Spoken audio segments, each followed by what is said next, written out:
Hello students, मैं हूं Tarsem Jatain and again welcome you all at Jatain classes. Page series में next chapter लेकर हम आज आ गए हैं जिसका नाम है carbon and its compound. Last video lecture में हमने कंप्लीट किया था metals and non metals chapter को। तो फिर से स्वागत है आपका पेज सीरीज के अंदर और चैप्टर स्टार्ट कर रहे हैं हम आज हमारा carbon and its compound. One short video lecture ये होने वाला है। तो भाई आपने यदि पिछले one short video lecture revision series के नहीं देखे हैं तो प्लीज आप उनको विजिट करें और अपने दोस्तों के साथ शेयर करें। और बिना अपना टाइम वेस्ट किए स्टार्ट करते हैं carbon and its compound chapter को। चलिए लेट्स स्टार्ट फ्रॉम हेयर। मैं देख लूं भाई एक बार स्क्रीन से बाहर तो नहीं गए हम एक बार। Yes yes good. तो चलिए भाई सबसे पहला क्वेश्चन आता है हमारे पास, कार्बन क्या है। कार्बन, तो कार्बन का सिंबल होता है सी, एटॉमिक नंबर होता है 6, इलेक्ट्रॉनिक कॉन्फ़िगरेशन होती है 2 4 और वैलेंसी होती है इसकी 4। क्या होती है? वैलेंसी 4। अच्छी बात है भाई। तो आप चारों तरफ यदि दृष्टि दौड़ाएंगे अपने आप के चारों तरफ देखोगे तो बहुत सारे कंपाउंड आपको दिखेंगे। वो सारे कंपाउंड मोस्टली कंपाउंड किसके बने हुए हैं? कार्बन के बने हुए हैं। किसके बने हुए हैं बच्चे? कार्बन के बने हुए हैं। तो यहां से देखिए, ये जो मैंने स्वेटर डाल रखी है, ये मार्कर है, ये बोर्ड है, लकड़ी है, फोन का कवर है, केबल है, सब कुछ कार्बन का बना हुआ है। तो इट मीन्स हमारे पास जो कार्बन है बच्चे उसका वर्सेटाइल नेचर है। वर्सेटाइल नेचर का मतलब है नेचर के अंदर, प्रकृति के अंदर सबसे ज्यादा कंपाउंड कार्बन के ही पाए जाते हैं। तो जान लेते हैं ऐसा क्यों है। ऐसा इसलिए है क्योंकि कार्बन के अंदर दो प्रॉपर्टी होती है। पहली प्रॉपर्टी है बच्चे टेट्रावेलेंसी। टेट्रावेलेंसी, देखिए कार्बन के जो वैलेंसी है वो कितनी है? 4। टेट्रावेलेंसी होने के कारण, 4 वैलेंसी होने के कारण ये कौन से बॉन्ड बनाता है? आसानी से कोवेलेंट बॉन्ड बनाता है। कोवेलेंट बॉन्ड मतलब शेयरिंग ऑफ इलेक्ट्रॉन करता है ये आसानी से। बताइए भाई, जो क्लास में बच्चा अपने पेन कॉपी बुक सभी के साथ शेयर करता होगा उसी के तो दोस्त ज्यादा बनेंगे ना। तो इसलिए कार्बन के इतने सारे दोस्त प्रकृति के अंदर हैं। क्यों? पहला रीजन है टेट्रावेलेंसी। नेक्स्ट रीजन है बच्चे कैटनेशन। कैटनेशन का मतलब क्या होता है मैं आपको समझा दूं। कैटनेशन का मतलब है अपने साथ ही, अपने जैसे के बंदे के साथ ही बॉन्ड बनाकर एक लंबी चेन बना लेना, ये क्या लाता है? कैटनेशन। तो कैटनेशन को बोला जाता है सेल्फ लिंकिंग प्रॉपर्टी से। Self linking properties known as catenation. Self linking मतलब खुद से ही जुड़ जाना और लंबी लंबी चेन बनाना, ये क्या कहलाता है बच्चे? कैटनेशन कहलाता है। तो ये दो प्रॉपर्टीज होती हैं कार्बन के अंदर। ये दोनों प्रॉपर्टीज ऐसे किसी एलिमेंट के अंदर नहीं होती पीरियोडिक टेबल में, इसलिए कार्बन के इतने ज्यादा कंपाउंड हमारे पास यहां पर मिलते हैं। बहुत अच्छी बात है भाई। तो बेसिकली जो कार्बन के कंपाउंड होते हैं बच्चे उनको ऑर्गेनिक कंपाउंड के नाम से जाना जाता है। किससे जाना जाता है? ऑर्गेनिक कंपाउंड्स के नाम से। सबसे पहला जो ऑर्गेनिक कंपाउंड था, फर्स्ट ऑर्गेनिक कंपाउंड, वो था यूरिया, जिसका फॉर्मूला होता है NH2CO। NH2 जो आपको याद रखना है, एक नंबर में कहीं पर आपसे पूछ सकते हैं कि फर्स्ट ऑर्गेनिक कंपाउंड जो बना था, लैब के अंदर बना था, वो कौन था? हमारे पास यूरिया था। नेक्स्ट जो अभी हम पढ़ने वाले हैं वो है हमारे पास bonding in carbon compounds. Carbon compounds, ठीक है। ये मैं आपको थोड़ा सा सिखाता हूं फिर हम आगे प्रोसीड करेंगे। आई होप जितना पढ़ाया उसमें तो कुछ समझने का था नहीं और आपको समझ में आ भी गया है। वो बॉन्डिंग का मतलब क्या है? देखिए, मान लीजिए मैं कहूं आपसे मीथेन बनाना है आपको, मीथेन, तो आपको हमेशा दिमाग में रखना है ये बात कि कार्बन हमेशा बच्चे 4 बॉन्ड बनाएगा। हमेशा कितने बॉन्ड बनाएगा? 4। 4 से ज्यादा या 4 से कम बॉन्ड कार्बन हमारे पास नहीं बनाने वाला है। तो CH4 देखो कैसे बना होगा। देखो कार्बन लो, ये ले लिया कार्बन। कार्बन के वैलेंस सेल में कितने इलेक्ट्रॉन? देखो 4। वैलेंस सेल मतलब आखिरी सेल में, उनकी 4 डॉट लगा दो, 1 2 3 4। ये कार्बन के 4 वैलेंस इलेक्ट्रॉन को शो कर रही है। कितनी हाइड्रोजन है? 4। तो देखो 1 2 3 4। अब हाइड्रोजन के पास कितने इलेक्ट्रॉन होते हैं? 1। तो देखिए 1 इलेक्ट्रॉन हाइड्रोजन का, हाइड्रोजन का, हाइड्रोजन का, हाइड्रोजन का। अब देखो ये आपस में शेयर हो जाएंगे, यहां बॉन्डिंग हो जाएगी, यहां बॉन्डिंग, यहां बॉन्डिंग हो जाएगी, यहां बॉन्डिंग।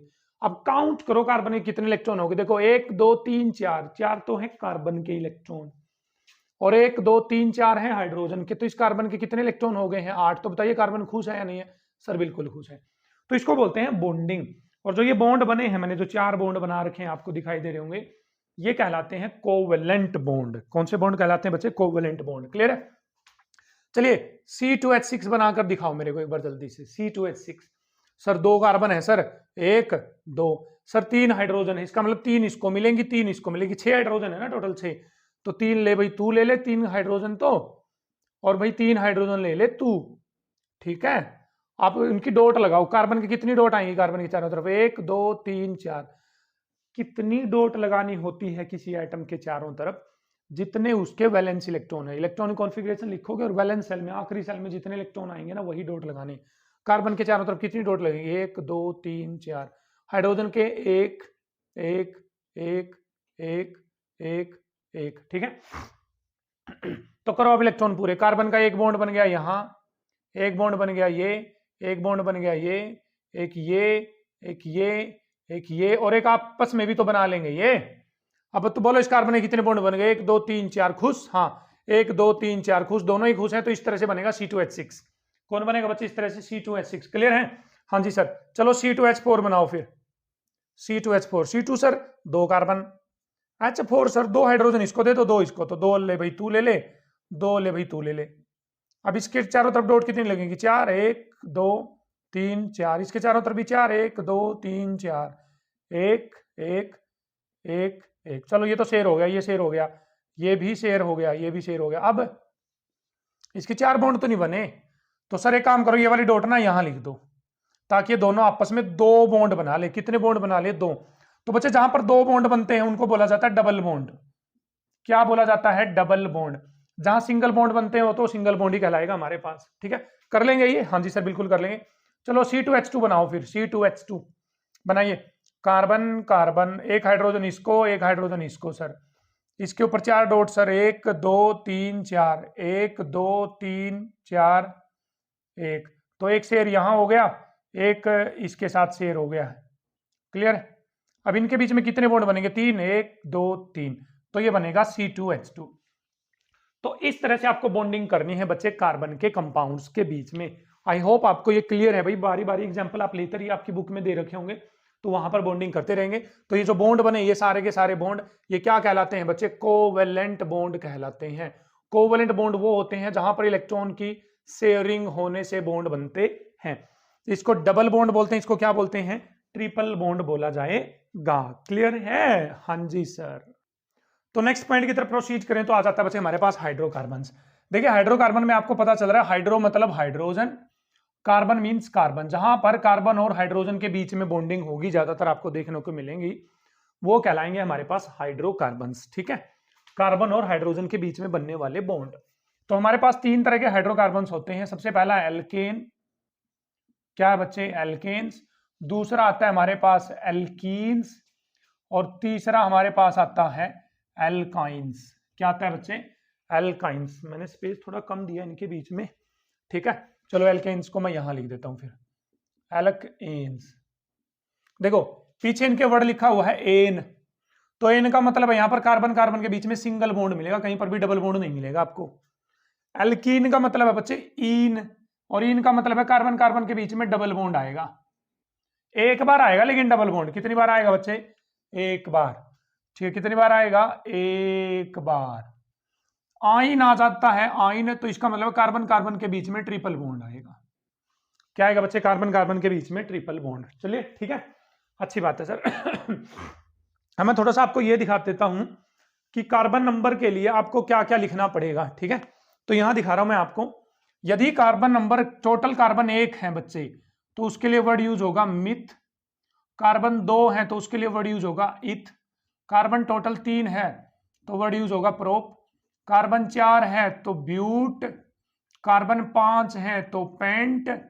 कार्बन 6 है तो हेक्स। कार्बन 7 है तो हेक्ट। कार्बन 8 है तो ओक्ट। कार्बन 9 है तो नॉन, और कार्बन 10 है तो डेक। क्लियर है, क्या आ जाएगा, डेक आ जाएगा, ठीक है। तो अब बढ़ते हैं हम एल्केन, एल्कीन्स और एल्काइंस की तरफ धीरे धीरे। तो सबसे पहले कहीं आप कहे आपसे कोई कि मीथेन बनाओ, मीथेन, ठीक है। तो मिथ का मतलब कितने कार्बन है, एक कार्बन, और एन का मतलब सारे के सारे सिंगल बॉन्ड, तो कार्बन सारे सिंगल बॉन्ड बनाएगा। क्लियर। अब बनाएगा किसके साथ है, अरे हाइड्रोकार्बन पढ़ रहे हो बच्चे, हाइड्रोकार्बन में कार्बन के साथ कौन जुड़ेगा, हाइड्रोजन। तो यहाँ भी हाइड्रोजन, यहाँ पर भी हाइड्रोजन, हाइड्रोजन हाइड्रोजन, तो फॉर्मूला आ जाएगा बच्चे CH4। क्लियर। नेक्स्ट चलिए, इथेन। इथेन, इथ में कितने कार्बन आ जाएंगे? दो दो दो दो दो, एक दो। एन मतलब कार्बन के चारों सिंगल बॉन्ड, तो एक यहां बन जाएगा, एक यहां। ठीक, तो यहां लगेगी hydrogen hydrogen hydrogen hydrogen hydrogen hydrogen, तो इथेन बन गया बच्चे C2H6। क्या बन गया है? C2H6। क्लियर है। चलिए भाई आगे बढ़ते हैं। तो प्रोपेन, प्रोपेन, प्रोप में कितने कार्बन आ जाएंगे? वहां से देखिए 3, तो 1 2 3, hydrogen hydrogen hydrogen hydrogen hydrogen hydrogen. आप सीधा लगाने लग जाओ, सीख जाओ बस। H H H H H H H H, तो कितना हो गई बताइए? C3 C3, H कितनी हो गई बच्चे? 8। कितनी हो गई है? 8। अब सीधा बताने सीख जाओ, सीधा, बच्चे नहीं रहे, आप बड़े हो गए हो। तो यदि मैं C4 लिखूं तो हाइड्रोजन कितने आएंगे बताओ? मतलब ब्यूटेन, यदि मैं ब्यूटेन लिखूं तो बताइए, कार्बन 4 आएंगे ना, कार्बन 4, तो हाइड्रोजन कितने आएंगे? सोचो सोचो। अरे सर यहां पर एक था, 1 दूनी 2, 2 और 2 4, 2 दूनी 4, 4 2 6, 3 दूनी 6, 6 और 2 8, 4 दूनी 8, 8 और 2 10, है ना। बताइए C5 लिखूं तो हाइड्रोजन कितनी आएगी? 5 दूनी 10, 10 और 2 12, तो 12। तो इस तरह से हम एल्केन का किसी का भी फॉर्मूला निकाल सकते हैं। तो यदि मैं कार्बन N लिखूं बच्चे, N, N मतलब 1000 2000 कितने भी हो सकते हैं ना कार्बन, N। सर N लिखोगे तो पता है हाइड्रोजन कितनी आएंगी? कितनी आएंगी? N का डबल कर दो, N का डबल 2N, और उसमें 2 जोड़ दो तो +2। तो ये फॉर्मूला आ गया बच्चे हमारे पास किसका? एल्केन्स का। किसका आ गया है? एल्केन्स का। सोच लीजिए आगे। चलिए एल्कीन पे चलते हैं। एल्कीन की स्टार्टिंग होगी हमेशा इथीन से। ठीक है, इथ, इथ मतलब 2 कार्बन, इन मतलब इन, इन, इन मतलब डबल बॉन्ड, डबल बॉन्ड। तो इसके कितने बॉन्ड बाकी रह गए? 4 बनाता ना एक कार्बन, 4, 2 रह गए, तो एक हाइड्रोजन यहाँ, एक हाइड्रोजन यहाँ, एक हाइड्रोजन यहाँ, एक हाइड्रोजन यहाँ, तो फॉर्मूला बन गया बच्चे C2H4। क्या बन गया? C2H4। सही है सर, बिल्कुल, ये तो पल्ले पड़ रहा है अब हमें कुछ। प्रोप, प्रोप मतलब कितने कार्बन? 3, 1 2 3, है ना। इन मतलब डबल बॉन्ड, लेकिन डबल बॉन्ड कितनी बार बनाएंगे? एक बार, एक बार बनाएंगे। तो मैंने यहां बना दिया, आप यहां भी बना सकते हो, ठीक है। बाकी सिंगल बॉन्ड, तो इसके कितने बॉन्ड रह गए? 3, 1 2 3, इसके क्या काउंट करो, इसके 1 2 3 तो हो गए 4, 1 2 3 4, तो H H H H H H, तो बना फॉर्मूला C3H6। हो गया सर, हो गया हो गया हो गया। ब्यूटीन, ब्यूट का मतलब 4 कार्बन, 1 2 3 4, लेकिन डबल बॉन्ड तो बनाओगे लेकिन एक बार, एक बार। तो यहां डबल बॉन्ड बना रहा हूं मैं, क्लियर। तो यहां सिंगल आ जाएगा, यहां सिंगल आ जाएगा, बाकी जगह हाइड्रोजन लगाओ, H H H H H H H H, तो बोलिए कितनी H हो गई? C4H8 हो गया, है ना। अब सीधा निकालो, सीधा। एल्कीन्स पढ़ रहे हैं हम, क्या पढ़ रहे हैं? एल्कीन्स। सीधा निकालिए, C5 तो H, सर 2 दूनी 4, 3 दूनी 6, 4 दूनी 8, 5 दूनी 10, हाँ। C6 बताओ कितनी हो जाएंगी? 6 दूनी 12, C7 बताओ 7 दूनी 14 हो जाएंगी। तो बताइए यदि कार्बन N है तो हाइड्रोजन कितनी आएंगी? N का डबल कितना हो जाएगा बच्चे? 2N। क्या हो जाएगा? N का डबल 2N। क्लियर है सर? बिल्कुल क्लियर है सर। एल्काइंस पे आते हैं बच्चे, कहां पर आते हैं? एल्काइंस। एल्काइन मतलब कार्बन कार्बन के बीच में ट्रिपल बॉन्ड। तो बताइए, स्टार्ट करते हैं इथाइन से। इथाइन, इथ का मतलब कितने कार्बन? 2 कार्बन, तो 2 कार्बन मतलब 2 कार्बन। आइन का मतलब कार्बन कार्बन के बीच में ट्रिपल बॉन्ड। अब इसके कितने बॉन्ड रह गए? एक, तो यहाँ हाइड्रोजन, यहां पर भी हाइड्रोजन, तो फॉर्मूला बन गया बच्चे C2H2। क्या बन गया है? C2H2। चलिए प्रोपाइन, प्रोपाइन, प्रोप का मतलब कितने कार्बन? 3 3 3 3, 1 2 3। आइन का मतलब ट्रिपल बॉन्ड, लेकिन एक बार आएगा ट्रिपल बॉन्ड, तो यहां लगा दिया मैंने ट्रिपल, तो यहां सिंगल आ जाएगा, H H H, यहां आ जाएगी H, तो फॉर्मूला बन जाएगा C3 3 दूनी 6 4, C4 C3H4, है ना। क्लियर है? C3H4, हाँ जी सर क्लियर है। ब्यूटाइन, ब्यूट का मतलब 4 कार्बन, 1 2 3 4, ट्रिपल बॉन्ड बीच में लगा दूं, 1 2 3, यहां सिंगल यहां single, H H H H H H, तो फॉर्मूला बन गया बच्चे C4H6। देखो 3 यहां 3 यहां, तो H6 आ गया। अब जनरल फॉर्मूला निकालो, चलो। 2 दूनी 4, 4 में से 2 गया 2, 3 दूनी 6, 6 में से 2 माइनस 4, 4 दूनी 8, 8 में से 2 माइनस 6, तो CN, तो N का डबल करो 2N और उसमें से 2 माइनस कर दो। तो भैया जनरल फॉर्मूले आपको एल्केन एल्कीन एल्काइन का याद होना चाहिए, बॉन्डिंग किस तरह से हुई है ये याद होना चाहिए, और ये नंबर याद होना चाहिए कि इतने नंबर कार्बन के लिए ये वर्ड यूज होगा, ये वर्ड यूज होगा। तो ये था हमारे पास हाइड्रोकार्बन में एल्केन एल्कीन एंड एल्काइन। तो चलिए स्टूडेंट नेक्स्ट पॉइंट की तरफ प्रोसीड करें, तो आता है हमारे पास सैचुरेटेड एंड अनसैचुरेटेड हाइड्रोकार्बन क्या होते हैं। बच्चे सैचुरेटेड हाइड्रोकार्बन वो होते हैं जहां कार्बन कार्बन के बीच में सिंगल बॉन्ड मिलेगा आपको, हर जगह पे सिंगल। तो इसका मतलब जो एल्केन्स हैं बच्चे, एल्केन्स, वो सैचुरेटेड हाइड्रोकार्बन में आएंगे। अनसैचुरेटेड हाइड्रोकार्बन वो होते हैं जहां कार्बन कार्बन के बीच में डबल या ट्रिपल बॉन्ड मिलेगा, ठीक है, तो वो कहां काउंट हो गया, अनसैचुरेटेड में। तो इट मींस जो एल्कीन्स हैं और जो एल्काइंस हैं हमारे पास, वो क्या हो जाएंगे, अनसैचुरेटेड हाइड्रोकार्बन। ये आप कर लेंगे। नेक्स्ट पॉइंट की तरफ बढ़े तो वो है हमारे पास होमोलोगस सीरीज, होमोलोगस सीरीज, ठीक है। What do we mean by homologous series? a series where there is a difference of CH2 unit. देखो CH2 का मतलब कार्बन का वजन कितना होता है, 12, 2 हाइड्रोजन का वजन कितना होता है, 2, तो 14 मास AMU, ठीक है। CH2, there is a difference of CH2 unit between two consecutive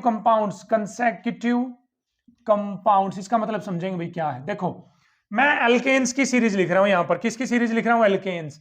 तो एल्केन में सबसे पहले आता है मीथेन, फिर आता है इथेन C2H6, फिर आता है प्रोपेन C3H8, फिर आता है ब्यूटेन C4H10, फिर आता है पेंटेन C5H12, ठीक है। समझो series, a series where there is a difference of CH2 unit. बोलो इसमें और इसमें कितना डिफरेंस है बच्चे, डिफरेंस बताओ। एक कार्बन ज्यादा हो गया है और 2 हाइड्रोजन ज्यादा हो गई, तो किसका डिफरेंस आ रहा है, CH2 का ना। यहां से यहां चेक करो कितना आ रहा है डिफरेंस, CH2 का आ रहा है, नहीं आ रहा सर, बिल्कुल आ रहा है। यहां से यहां चेक करो बच्चे, CH2 का आ रहा है, नहीं आ रहा सर, बिल्कुल आ रहा है। यहां से यहां चेक करो बच्चे, CH2 का आ रहा है, नहीं आ रहा। तो series where there is a difference of CH2 unit. Sir 14 का मतलब क्या है, अरे भाई CH2, सॉरी, अरे भाई यहां पर CH2 आएगा, मैंने CH4 लिख दिया है, क्या आएगा यहां पर CH2 14 AMU। अरे भाई CH2 का मास निकाल लो ना, मास है, कार्बन का मास होता है 12, 2 हाइड्रोजन का मास होता है 2, तो कितना आ गया 14, तो 14, मतलब यदि 14 AMU यूनिट का भी मास का भी डिफरेंस है तो भी आप होमोलोगस सीरीज बोलेंगे। क्लियर? 2 कंसेक्यूटिव का मतलब क्या बच्चे, लगातार कंपाउंड होने चाहिए, मतलब इसके बाद यही आएगा ना, कहीं आप इसके और इसके बीच का डिफरेंस देखने लग जाओ, वो तो बेवकूफ गधों वाला काम हो जाएगा ना, तो वहां तो डिफरेंस ज्यादा आएगा। तो ये कहलाती है हमारे पास homologous series. Alkane, alkene, alkyne तीनों ही होमोलोगस सीरीज बनाते हैं, तो आप एग्जांपल दे सकते हो। तो चलिए भाई नेक्स्ट पॉइंट की तरफ प्रोसीड करें, तो आता है हमारे पास आइसोमेरिज्म। आइसोमेरिज्म का मतलब क्या है, compounds having same molecular formula, MF का मतलब molecular formula, but different structural formula या डिफरेंट स्ट्रक्चर, वो क्या कहलाते हैं, ये फिनोमिना आइसोमेरिज्म कहलाता है, ये कहलाते हैं आइसोमर्स। ये किसकी डेफिनेशन लिख दी मैंने, आइसोमर्स की। कंपाउंड हैविंग सेम, जिनका मोलिकुलर फॉर्मूला तो है सेम बट स्ट्रक्चर में डिफरेंस है। किसमें डिफरेंस है, स्ट्रक्चर में डिफरेंस है, वो कहलाते हैं आइसोमर्स। और इस फिनोमिना को, दिस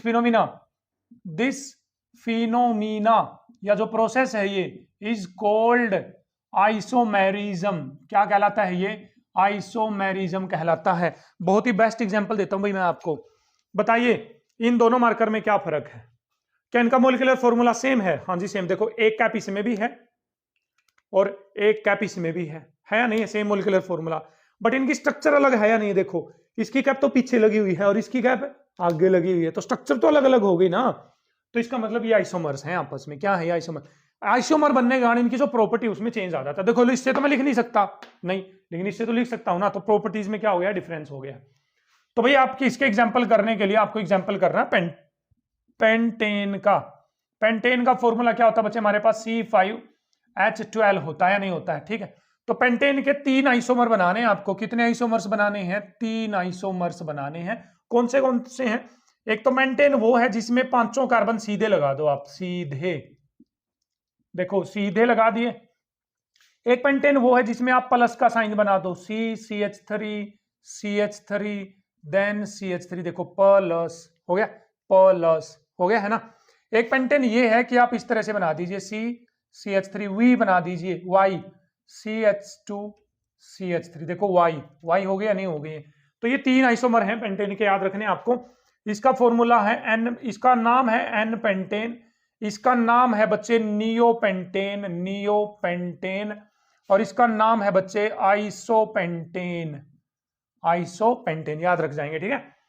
N पेंटेन सीधा, नियोपेंटेन प्लस का साइन बना रहा है, आइसोपेंटेन Y बना रहा है, क्या बना रहा है, Y। क्लियर है ना, ठीक है। तो ये ये और ये तीन आइसोमर हो जाएंगे किसके, पेंटेन के। बोले जिनका सबका फॉर्मूला सेम है या नहीं है, सबका फॉर्मूला क्या है, C5H12 आप काउंट कर लीजिए, लेकिन तीनों की स्ट्रक्चर क्या है, अलग अलग, और ये कहलाते हैं आइसोमर्स। और इस फिनोमिना को क्या बोला जाता है, आइसोमेरिज्म बोला जाता है। क्लियर है? हाँ जी सर, बिल्कुल क्लियर है हमारे पास। अच्छी बात है भाई, अच्छी बात है। तो चलिए नेक्स्ट बढ़ते हैं हमारे पास साइक्लिक कंपाउंड्स की तरफ। साइक्लिक कंपाउंड्स, देखिए क्या होता है साइक्लिक कंपाउंड का मतलब, समझिए। मैंने लिख दिया CH3 CH2 CH3, ये लिख दिया मैंने। क्लियर है? CH3 CH2 CH3। अब इसमें कितने कार्बन है? 3। लेकिन ये साइक्लिक तो नहीं है। साइक्लिक का मतलब रिंग जैसी स्ट्रक्चर होनी चाहिए, बंद होनी चाहिए स्ट्रक्चर, बंद। मैं इसको जोड़ना चाहता हूं, देखो इसको तो कैसे जोड़ूंगा, देखो इस CH3 को मैंने इस बॉन्ड को ऊपर की तरफ कर दिया, CH2 को ऊपर कर दिया, और ये CH3 लिख दिया मैंने नीचे। मैं इसको जोड़ना चाहता हूं आपस में, ये जुड़ना भी चाहते हैं, लेकिन ये कार्बन बोला भाई मेरे तो 4 बॉन्ड बने हुए हैं पहले से, तो मैं 5 बॉन्ड कैसे बनाऊं, मैं 5 बॉन्ड तो नहीं बना सकता। बोला मैं भी नहीं बना सकता। बोला क्या करें? बोला तो एक काम करते, एक हाइड्रोजन को भगा दे, तू भगा दी, 2 बन गई। इसको भी बोला 2, तू भी भगा दी, 2 बन गई। तो H2 बाहर हो गई, इसमें से H2 बाहर करनी पड़ेगी आपको, अब इनमें बॉन्ड बन जाएगा। तो बोलिए ये साइक्लिक स्ट्रक्चर बन गई है, नहीं बन गई है? इसको अब आप ऐसे भी दिखा सकते हो ट्रायंगल के साइन से। ऑर्गेनिक केमिस्ट्री में ये जो कॉर्नर होता है बच्चे, ये जो कॉर्नर होता है ये कार्बन एटम होता है। तो अब इसका नाम क्या था बच्चे? इसका नाम था प्रोपेन था सर, प्रोपेन। लेकिन इसका नाम पता है क्या आ जाएगा? इसका नाम आ जाएगा साइक्लोप्रोपेन। साइक्लोप्रोपेन आ जाएगा इसका नाम। क्लियर है सर? बिल्कुल क्लियर है सर। 4 कार्बन वाले को जोड़कर दिखा दो ना। तो CH3 CH2 CH2 CH3, 4 carbon को जोड़ दो। तो बोलिए CH2 CH2 CH2 CH2, ऐसे जुड़ेगा? नहीं जुड़ेगा। किनारे वाले कार्बन की एक एक हाइड्रोजन हटानी पड़ेगी, जो जुड़ेंगे आपस में उनकी एक एक हाइड्रोजन कम करनी पड़ेगी, तभी तो बॉन्ड बनाएंगे वो। और इसको आप लिख देंगे कुछ इस तरह से, तो नाम हो जाएगा इसका साइक्लोब्यूटेन। क्या नाम हो जाएगा? साइक्लोब्यूटेन। तो बताइए ये कौन है बच्चे? साइक्लोपेंटेन। ये कौन है बच्चे? साइक्लोहेक्सेन है।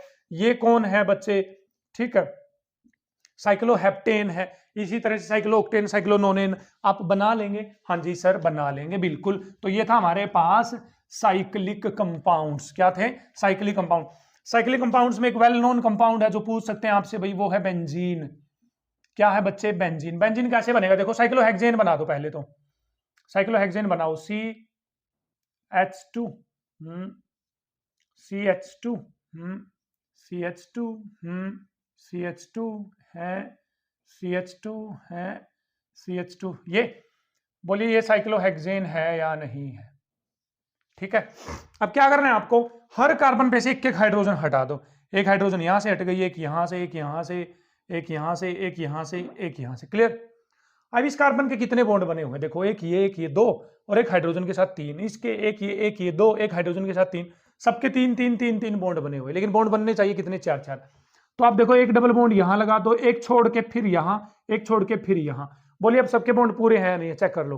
पूरे हैं भैया, आप चेक कर लेना। तो जो ये बना है ना, ये बच्चे, इसको ऐसे भी लिख सकते हो, या आप H H H H H H ऐसे भी लिख सकते हो। यही होता है बेंजीन। बस क्या होता है? यही बेंजीन। आप ऐसे भी बना सकते हो इसको, टेंशन मत लो, आपको टेंशन लेने की जरूरत नहीं है। यहां डबल बॉन्ड, यहां डबल बॉन्ड, यहां डबल बॉन्ड, मतलब पोजीशन भी चेंज कर सकते हो। ये भी क्या है बच्चे? हमारे पास बेंजीन है। तो याद रखेंगे बेंजीन एक साइक्लोहेक्स जैसा होता है। इसमें 3 डबल बॉन्ड होते हैं, 3 बार डबल बॉन्ड आएगा, और वो अल्टरनेट पोजीशन पे आएंगे, मतलब एक छोड़ के एक छोड़ के एक छोड़ के, उन पोजीशंस पे क्या आएंगे बच्चे? डबल बॉन्ड आएंगे। तो चलिए स्टूडेंट नेक्स्ट पॉइंट की तरफ प्रोसीड करते हैं, और वो है फंक्शनल ग्रुप्स। क्या है फंक्शनल ग्रुप्स? क्या होते हैं फंक्शनल ग्रुप? मैं आपसे कहूं कि CH3 CH2OH ये इथेनॉल होती है, अल्कोहल है, ये शराब है बच्चे। ये क्या है? ये शराब, और आप इसको पी सकते हो, ये ठीक है। और फिर मैं कहूं आपसे कि CH3 CH2 CHO आप इसको नहीं पी सकते। तो क्या फर्क है इसमें और इसमें? क्या लग रहा है आपको? सर यहां पर तो OH लगा हुआ है और इसमें लगा हुआ है CHO। क्या लगा हुआ है? CHO। तो सिर्फ ये ग्रुप लगने से इसकी प्रॉपर्टी में चेंज आ गया? नहीं आ गया। अब बोलो मैं अब इसकी लंबी चेन कर दूं, ये लो CH2 CH2 CH2 CH2 CH2 CH3, बोलो अब भी ये CHO तो नहीं चेंज किया ना मैंने। अब ये लो इसको भी चेंज कर दें, CH2 CH2 CH2 CH2 CH3, बताइए क्या अब भी अल्कोहल है? हाँ जी सर, ये अब भी अल्कोहल है। अब भी क्या बोला जाएगा इसको, अल्कोहल। क्यों बोला जाएगा बच्चे, क्योंकि इसके साथ OH लगा हुआ है। तो इसका मतलब जहां OH लगा हुआ है हम ये देख के ये बता देंगे अल्कोहल है, जहां CHO लगा हुआ हम इसको ये देख के बता देंगे कि ये है, ठीक है। तो इसका मतलब इस चेन का कोई फर्क नहीं पड़ रहा है। कहने का मतलब ये है, रेल के साथ जो इंजन जुड़ा हुआ है, इंजन जहां पे जाएगा रेल तो वहीं जाएगी या नहीं जाएगी। तो सारी प्रॉपर्टी तो इंजन पे डिपेंड करती है ना, इंजन कहां जाएगा, ट्रेन तो बेचारी पीछे पीछे वहीं जाएगी, क्या दिक्कत है। तो ये जो जुगाड़ लगा हुआ है ना, इसी को फंक्शनल ग्रुप बोलते हैं। क्या बोलते हैं, फंक्शनल ग्रुप। फंक्शनल ग्रुप क्या है, ये ग्रुप ऑफ एटम होता है, ग्रुप ऑफ एटम। देखो एटम्स का ग्रुप है या नहीं है, या अकेला एटम भी हो सकता है, आगे पढ़ेंगे हम। विच decides the properties of compound. वो किसी कंपाउंड की क्या डिसाइड करेगा, प्रॉपर्टी, कि भाई उसकी प्रॉपर्टी कैसी होंगी। जैसे इसकी प्रॉपर्टी कैसी होंगी, ये कौन डिसाइड करेगा, OH। इसकी प्रॉपर्टी कैसी होंगी, ये कौन डिसाइड करेगा, CHO। कौन डिसाइड करेगा बच्चे, CHO। तो वो कहलाते हैं हमारे पास फंक्शनल ग्रुप। तो चलिए कुछ फंक्शनल ग्रुप है जो आपको याद करने हैं, जल्दी जल्दी से आपको बताने की कोशिश करेंगे हमारे पास, ठीक है। तो सबसे पहला आता है बच्चे OH। OH होती है बच्चे अल्कोहल। क्या होती है, अल्कोहल। और इनके नाम के पीछे एक साउंड दिखेगी आपको, ओल। Ethanol, propanol, butanol, pentanol, hexanol, क्या है, ये सब अल्कोहल हैं। चलो इनकी नेमिंग भी साथ साथ में कर लेते हैं थोड़ा थोड़ा। देखो बताइए इसका नाम क्या है सर, इसमें कितने कार्बन है, एक के लिए बच्चे मिथ वर्ड आएगा। कार्बन कार्बन के बीच में तो सिंगल बॉन्ड है, तो एन, क्लियर। एक कार्बन के लिए मिथ, यहां लिखे हुए थे ना, यहां लिखे हुए थे, वही है ये। सिंगल बॉन्ड के लिए एन, और इनके नाम के पीछे क्या लिखोगे, ओल, तो मिथेनॉल। इसका नाम हो गया मिथेनॉल। आगे चलिए, CH3CH2OH, बताइए इसका क्या नाम है, कितने कार्बन है, दो कार्बन के लिए बच्चे इथ, कार्बन कार्बन के बीच में सिंगल बॉन्ड तो एन, और इस OH के लिए क्या लगाएंगे, ओल लगाएंगे, तो इथेनॉल। क्या हो जाएगा, इथेनॉल, ठीक है। आगे चलिए, CH3CH2CH2OH, तो बताइए क्या नाम हो जाएगा सर, 3 कार्बन है तो प्रोप, सिंगल बॉन्ड है तो एन, और OH है तो क्या आ जाएगा, ओल, प्रोपेनॉल। क्या आ जाएगा, प्रोपेनॉल। और इस तरह से आप अल्कोहल की नेमिंग करेंगे। भाई आपको यदि कंप्लीट IUPAC नेमिंग जाननी है, इवन 11th क्लास के लायक भी आपको जाननी है, तो यहां पर जो आई बटन आपको अभी विजिबल हो रहा होगा, आप उस आई बटन पे जाइए। हमने सभी कंपाउंड्स की, सभी फंक्शनल ग्रुप की IUPAC नेमिंग बिल्कुल डिटेल में करवा रखी है, आप जाकर कर सकते हैं इस आई बटन पे जो अभी अभी विजिबल हुआ था। क्योंकि यहां पर सभी की IUPAC नेमिंग करवाना और रिवीजन लेक्चर में ये मुश्किल है, हमारे लिए पॉसिबल नहीं है। तो अल्कोहल की नेमिंग कर लेंगे हम। आगे चलते हैं, एल्डिहाइड। एल्डिहाइड के पीछे लगा होता है बच्चे CHO, ये होता है हमारे पास एल्डिहाइड। इनके नाम के पीछे आपको आवाज आएगी अल अल अल अल अल जैसे CH3CHO, ठीक है। कितने कार्बन है बच्चे, दो के लिए आएगा बच्चे इथ। कार्बन कार्बन के बीच में सिंगल बॉन्ड है ना, तो एन, और CHO के लिए क्या वर्ड आ जाएगा, अल, तो इथेनल। तो आगे चलिए, CH3CH2CHO, तो बताइए 1 2 3 कार्बन के लिए प्रोप, सिंगल बॉन्ड है तो एन, और इसके लिए अल, प्रोपेनल रे। बताइए क्या नाम है, 1 2 3 4 ब्यूट, सिंगल बॉन्ड एन, CHO के लिए अल। कर लोगे, हाँ जी सर कर लेंगे। चलिए next, C double bond O, या इसको ऐसे भी लिखा हो सकता है कहीं पर CO, तो ये होता है बच्चे कीटोन।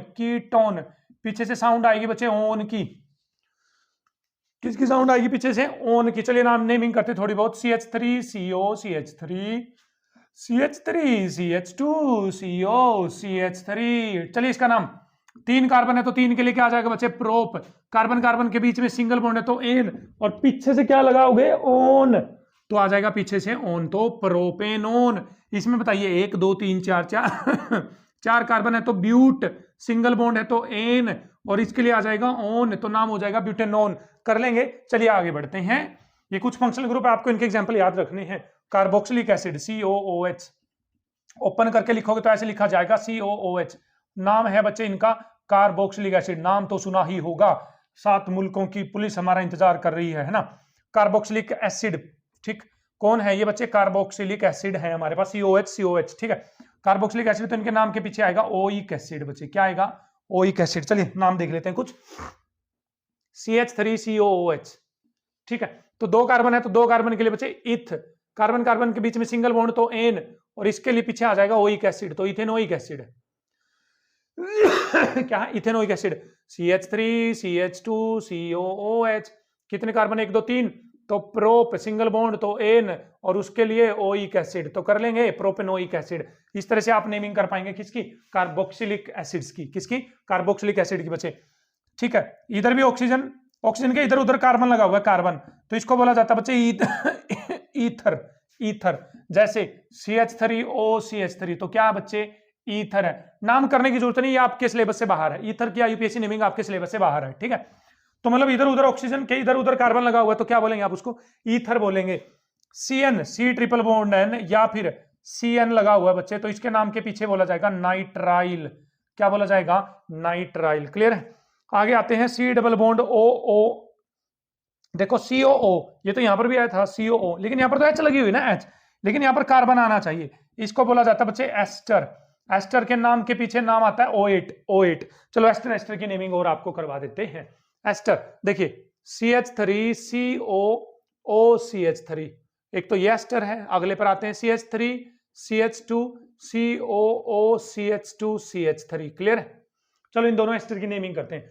तो आपको करना क्या, सुनिए सुनिए सुनिए ध्यान से, क्या करना है, इस ऑक्सीजन के साथ कौन लगा हुआ है, एक कार्बन लगा हुआ है, एक कार्बन के लिए बच्चे मिथ, लेकिन एन वर्ड आप यूज नहीं करेंगे, जो ऑक्सीजन पे लगा हुआ है उसके लिए एन वर्ड यूज नहीं करना, आइल लगाना इसके पीछे, तो मिथ आइल, मिथाइल आ गया। अब इसमें कितने कार्बन है, इधर ऑक्सीजन के इधर देखो अब कितने कार्बन है, 2, तो 2 के लिए कितना, कौन सा वर्ड यूज करोगे, इथ, कार्बन कार्बन में सिंगल बॉन्ड है ना, तो एन, और इसके लिए बच्चे पीछे से क्या बोला जाएगा, O8, O8, तो इसका नाम हो जाएगा देखो मिथाइल। देखो ऑक्सीजन के साथ कौन लगा हुआ है, ऑक्सीजन के साथ कौन लगा हुआ, मिथाइल, और इधर 2 कार्बन तो इथेन और O8, methyl ethanoate, methyl ethanoate. Clear. इधर आ जाओ, ऑक्सीजन के साथ कौन लगा हुआ बच्चे, 2 कार्बन है ना, तो 2 कार्बन है तो इथाइल, क्या हो जाएगा, इथाइल। क्लियर। इधर आ जाओ, कितने कार्बन है, 3, तो 3 के लिए बच्चे प्रोप एन, और इसके लिए क्या लगा दोगे, O8, तो इसका नाम हो जाएगा, देखो ऑक्सीजन पे कौन लगा हुआ है, इथाइल, इधर 3 कार्बन तो propane O8, ethyl propanoate, ethyl propanoate. Clear. तो चलिए भाई, आपको यदि वीडियो लेक्चर समझ में आया है तो आप इसका IUPAC नेमिंग आप जरूर से जरूर कमेंट में बताएंगे। यदि आपने कमेंट में बताया है तभी मैं समझूंगा कि भाई मेरा पढ़ाया हुआ आपको पल्ले पड़ रहा है, अदरवाइज सोचूंगा कि मैं आपको पल्ले नहीं पढ़ रहा। तो ये फंक्शनल ग्रुप है, आप इनको क्या कर लेंगे, याद कर लेंगे। तो चलिए स्टूडेंट, नेक्स्ट पॉइंट की तरफ प्रोसीड करें, तो आता है हमारे पास chemical properties of carbon compounds. भाई एक बार मैं इंक पिला लूं इस मार्कर को थोड़ा सा। तो भाई आप यदि CBSE बोर्ड की तैयारी कर रहे हैं, जो भी इस वीडियो लेक्चर को देख रहे हैं, तो भाई आपका क्वेश्चन, अब जो पार्ट आएगा, ये जो आगे पार्ट हम पढ़ रहे हैं, तो आपके लिए क्वेश्चन यहां से पूछा जाएगा। इंपॉर्टेंट टॉपिक्स अभी हम डिस्कस करने जा रहे हैं, ठीक है। That is chemical properties of carbon and its compound, carbon के कंपाउंड की केमिकल प्रॉपर्टीज डिस्कस करेंगे। चलिए देखते हैं वन बाय वन। तो पहले तो 3 केमिकल प्रॉपर्टी, इनको समझ लीजिए, बहुत आसान करेंगे आपके लिए समझना। Combustion, substitution, addition. कंबसन का मतलब होता है बच्चे जलना। जब कोई कार्बन का कंपाउंड ऑक्सीजन की प्रेजेंस में जलेगा तो पक्का है कि CO2 बनेगी। तो जो कंबसन की रिएक्शन है, पहला तो याद रखिए वो एक्सोथर्मिक होगी, क्योंकि हीट रिलीज होगी उससे। तो चलिए जलाकर देख लेते हैं किसी चीज को।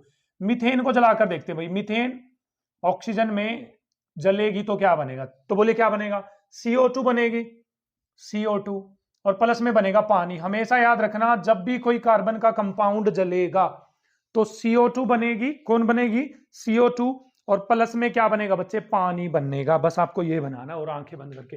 अब करना है आपको थोड़ा सा इसको बैलेंस, क्योंकि कई बार वो बैलेंस नहीं करते और आपसे पूछ लेते हैं कि बताइए यहां क्या आएगा, इसके आगे क्या आएगा। तो बोले हाइड्रोजन कितने बचे, 4 हैं, तो आगे 2 कर दूं, 2 दूनी 4 हो गई है। अब चेक करिए ऑक्सीजन कितनी हो गई है, ऑक्सीजन 2 और 2 4, देखो 2 इधर 2 इधर तो 4, तो इधर 4 ऑक्सीजन करो तो कैसे करोगे सर, इसके आगे 2 लिख दो। अब चेक करो बैलेंस हो गए, हाँ जी ये बैलेंस्ड इक्वेशन है।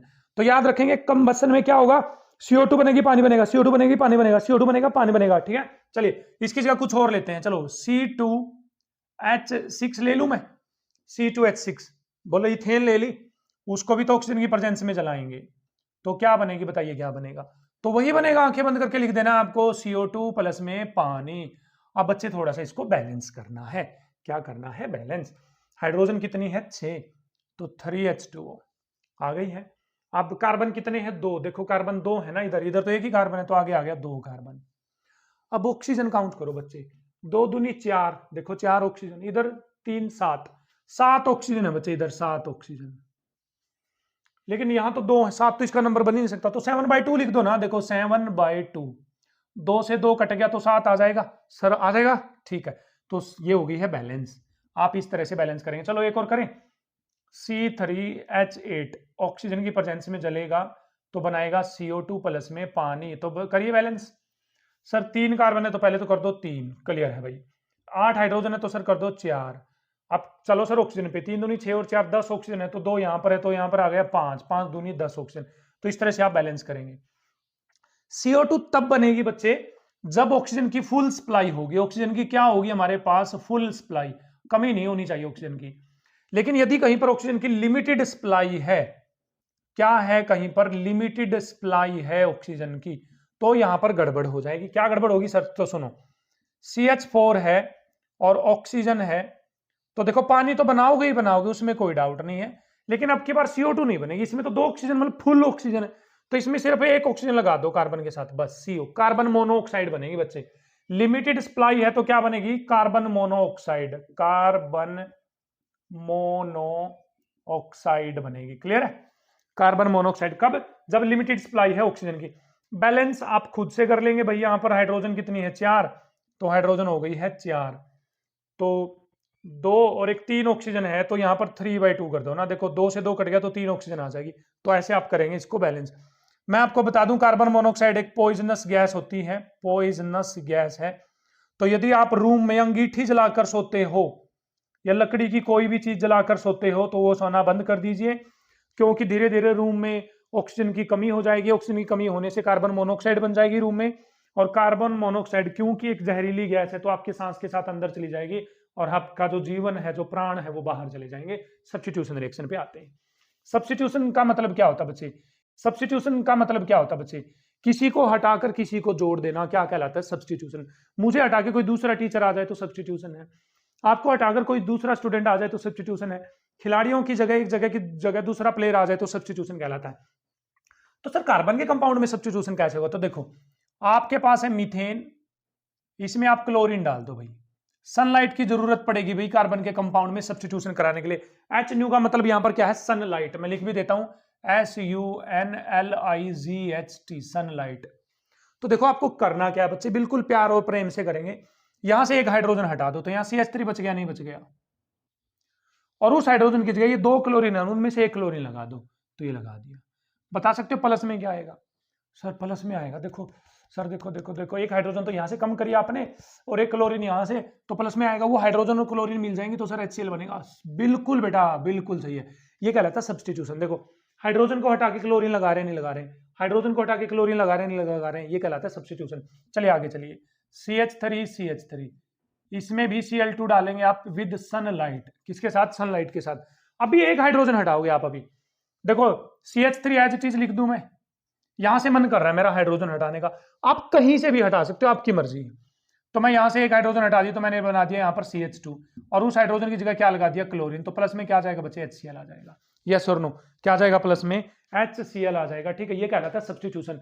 सर क्या एक से ज्यादा भी हाइड्रोजन हटा सकते हैं, बिल्कुल हटा सकते हो। जैसे इसमें एक हाइड्रोजन तो यहां मैं हटा चुका हूं, अब मैं इसको ले रहा हूं, देखो इसको उठा रहा हूं दोबारा से, CH3Cl में मैं दोबारा से Cl2 डाल रहा हूं और सनलाइट को बुला रहा हूं, तो क्या करो, एक और हाइड्रोजन लो, उसको भी हटा दो, तो बोलो CH2 बन जाएगा, नहीं बन जाएगा, CH2। एक क्लोरीन, तो ये क्लोरीन और आ जाएगी, तो Cl2 बन जाएगा, प्लस में HCl एक और निकल जाएगा, क्या निकल जाएगा, एक और HCl। तो बताइए, एक और हाइड्रोजन हटेगी, फिर एक और हाइड्रोजन हटेगी, तो यहां पर बनेगा CHCl3, आगे बनेगा CCl4, तो टोटल कितने HCl निकलेंगे यहां से, सर 4 HCl निकलेंगे भाई। कितने HCl निकलेंगे, 4 HCl निकलेंगे, क्लियर है। तो आपको आंसर देना है बच्चे, कमेंट में जरूर देंगे आप। यहां पर 6 हाइड्रोजन है टोटल, 6 हाइड्रोजन, 6। यदि आप यहां पर सारे की सारी हाइड्रोजन को हटाते हो तो कितने HCl बनेंगे, आप ये कमेंट में जाकर हमें बताएंगे। और ये कहलाता है सब्स्टिट्यूशन रिएक्शन, हाइड्रोजन हटाना क्लोरीन लगाना, हाइड्रोजन हटाना क्लोरीन लगाना, हाइड्रोजन हटाना क्लोरीन लगाना, क्या कहलाता है, substitution.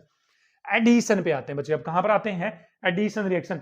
Addition reaction is a very important class of reaction in case of organic compounds if you talk about. देखिए क्या कर रहे हैं आपको, एडिशन रिएक्शन हमेशा वहां होगी जहां पर अनसैचुरेशन होगी बच्चे। क्या होगी? जहां पर अनसैचुरेशन। अनसैचुरेशन का मतलब डबल या फिर ट्रिपल बॉन्ड होगा, वहीं एडिशन होगी, अदरवाइज नहीं होगी एडिशन। कैसे सर समझाना?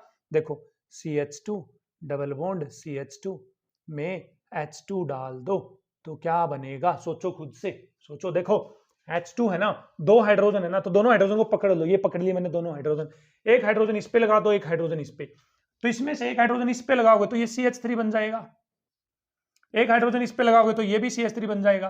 लेकिन ये बताओ क्या डबल बॉन्ड रहेगा? नहीं, सिंगल बॉन्ड आ जाएगा। क्या आ जाएगा? Single bond. बताइए, डबल बॉन्ड टूटकर सिंगल बॉन्ड बन गया नहीं बन गया? यही एडिशन है, यही क्या है? एडिशन। इसी को तो बोलते हैं जुड़ना, जुड़ जाना। ये जाकर जुड़ गया, या तो कोई चीज हटी है ना, हटना मतलब सब्स्टिट्यूशन, जलना मतलब CO2 बनना, एडिशन मतलब जुड़ जाना। चलो और भी जोड़े कुछ, CH3 CH double bond CH2 plus H2, तो जोड़िए, एक हाइड्रोजन यहाँ, एक हाइड्रोजन यहाँ। बच्चे इससे आसान हल हुआ? चीजें कुछ हो सकती हैं क्या? आसान है, ऐसा होना आसान है। Clear? This is addition reaction. लेकिन यहां पर बच्चे कैटलिस्ट की जरूरत पड़ेगी, निकल या प्लेटिनम निकल या प्लेटिनम। क्या लिख दिया?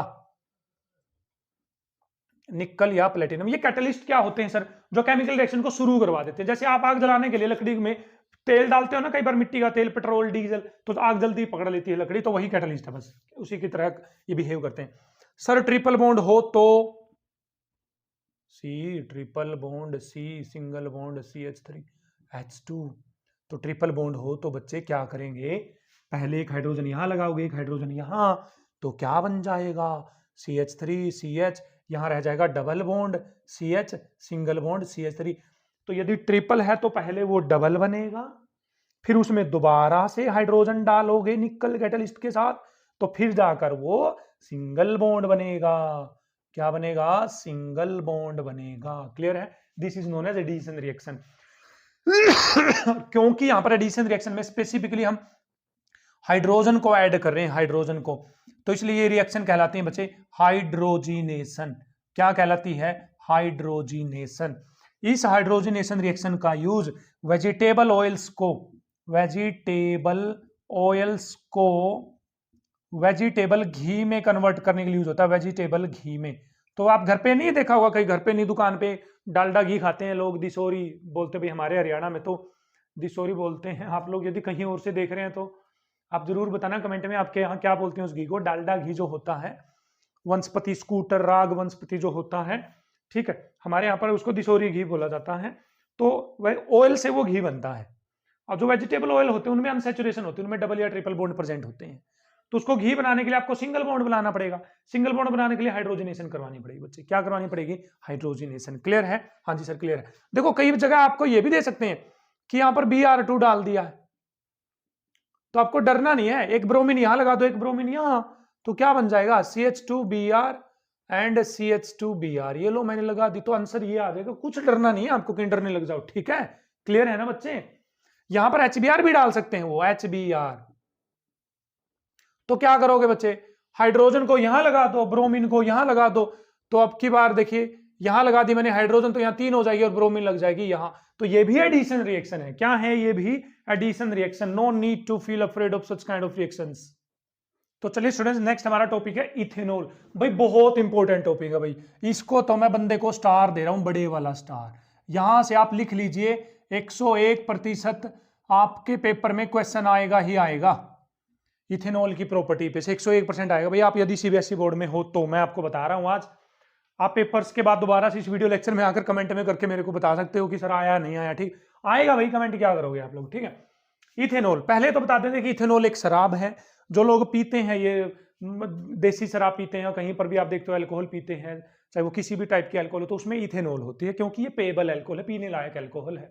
लेकिन मैं आपको बता रहा हूं भाई, आप बिल्कुल भी शराब को टच ना करें, क्योंकि सेहत के लिए बहुत हानिकारक होती है। पैसा खराब होता है, सेहत खराब होती है। दूसरा, जो सोसाइटी में इज्जत होती है लोगों की, जिसको बोला जाता है कि भी हाँ रिस्पेक्ट है, वो आपकी बिल्कुल डाउन चली जाएगी। क्योंकि शराब पीने के बाद सबसे बैड इफेक्ट आपके मेंटल हेल्थ पे पड़ता है। पता ही नहीं है कि सामने कौन खड़ा है कौन नहीं खड़ा, कुछ भी बके जा रहे हैं। तो आप बिल्कुल भी शराब से तो दूर ही रहें, ऐसे बंदों से भी दूर रहे जो शराब पीते हैं, या आसपास आपके जो शराब पीता है तो उसको प्यार प्रेम से समझाएं ट्रीट करें उसको प्यार और प्रेम से कि ये आपकी सेहत के लिए हानिकारक है। इथेनॉल आते हैं भाई, इथेनॉल। तो इथेनॉल पानी में घुल जाती, कोई दिक्कत नहीं, कलरलेस होती है, इसकी एक स्मेल होती है, कैरेक्टरिस्टिक इसकी स्मेल होती है, आप स्मेल करके तुरंत पहचान सकते हो कि इथेनॉल है। तो इसकी सीधी प्रॉपर्टीज पे आते हैं भाई, कहां आते हैं, सीधी इसकी डायरेक्ट प्रॉपर्टीज पे आते हैं। क्लियर है? तो सबसे पहली प्रॉपर्टी है बच्चे, reaction with sodium.